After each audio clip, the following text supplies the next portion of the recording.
नाज़रीन, खैरपुर जे होटलुनि ते गैर मयारी खाधो हलाइण सबब आवाम बीमारियुनि में मुब्तला थी वियो आहे। इन हवाले सां ॾिसूं था वकार हुसैन मंगी जी हीअ रिपोर्ट।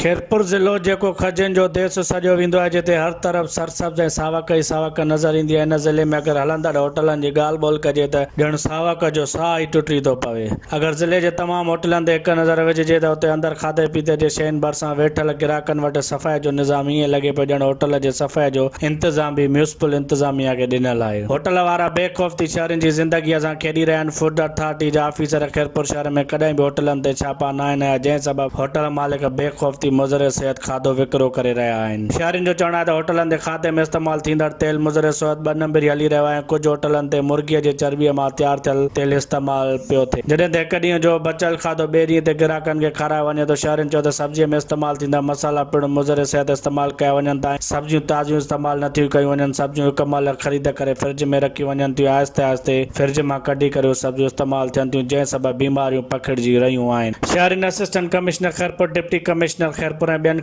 वसवारनि खां मुतालबो कयो त फौरी तौर ते होटल इंतज़ामिया ख़िलाफ़ कानूनी कार्रवाई कनि त जीअं शहरी मुज़र सिहत खाधे खाइण खां बची सघनि। कल्ह त वॾो ज़ुल्म ऐं कहर थो हले पियो हिननि होटलनि ते। एॾो ज़ुल्म आहे जंहिंजो अंदाज़ो न आहे। पहिरियों त हिकु त तेल 2 नंबर थो हले पियो हर होटल ते पियो। प्लस में जेके शयूं भाॼियूं बचत आहिनि हफ़्ते जूं, उहे हफ़्ते खां पोइ बि फ्रिजनि में रखी उहो आम माण्हू खे ग़रीबनि खे खाराइनि था पिया, रुॻो पैसा कमाइण लाइ। ॿियो को पुछण वारो न आहे। इंतज़ामिया त हितां जी का ज़ाहिर बि कान्हे, को कंहिंखां पुछे कान थो। हितां जा जेके फूड ऑफिसर जेके इदारो आहे उहो हुते फोटू कढाइण में पूरा आहिनि, बाक़ी शहर में विज़िट करण लाइ को अचे ई कान थो। जेके होटलनि ते जेके खाद पी जा जेके खुराक जा मसइला आहिनि, उते सफ़ाई नाक़िस आहे ऐं उन में सभ खां वॾी जेकी नाइली आहे उहो फूड इंस्पेक्टर। तव्हां होटलनि में बिल्कुलु कंहिं लिहाज़ खां बि सफ़ाई न आहे। मक्खीअ जो मसइला, उन खां पोइ जेके जिते इहे पचायो वञे थो, खाधो तयारु कयो वञे थो, उन्हनि जी हालति अहिड़ी कंडीशन आहे अगरि माण्हू उनखे ॾिठो वञे पंहिंजे अखियुनि सां त उहो थी सघे थो होटल ते खाइण पीअण ई माण्हू छॾे ॾियनि।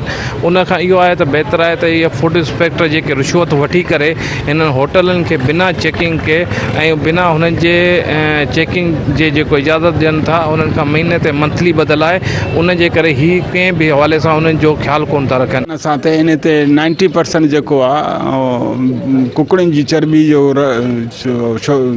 घी हले थो, इन खे घी में यूज़ कनि था। कंहिं होटल ते सुठा खाधा बि आहिनि, पर ॿारो था मानी बि हले थी जेका बचे थी शाम जो, उहा ॿिए जाड़े बि मुसाफ़िरनि खे या होटल ते जेको अचे थो खाए थो। लिहाज़ा सफ़ाई सुथराई जे हिसाब सां होटलनि जे अंदरि साफ़ सुथरायूं जेके हुजणु खपनि उहा शइ नथियूं थी पियूं। पारित शयूं आहे पयूं आहिनि, उहे हलनि थियूं पयूं, त चेकण वारो कोई कोन्हे। ज़िले इंतज़ामिया खे घुर्जे तो फौरी तौर ते गैर मयारी खाधो हलाइण वारे होटलनि ख़िलाफ़ कार्रवाई करे त जीअं ग्राहकनि खे बहितर खाधो मिली सघे। कैमरामैन जान मोहम्मद नारे जो गुलशेख सां गॾु वकार हुसैन मंगी, मेरा टीवी न्यूज़, खैरपुर, मीर।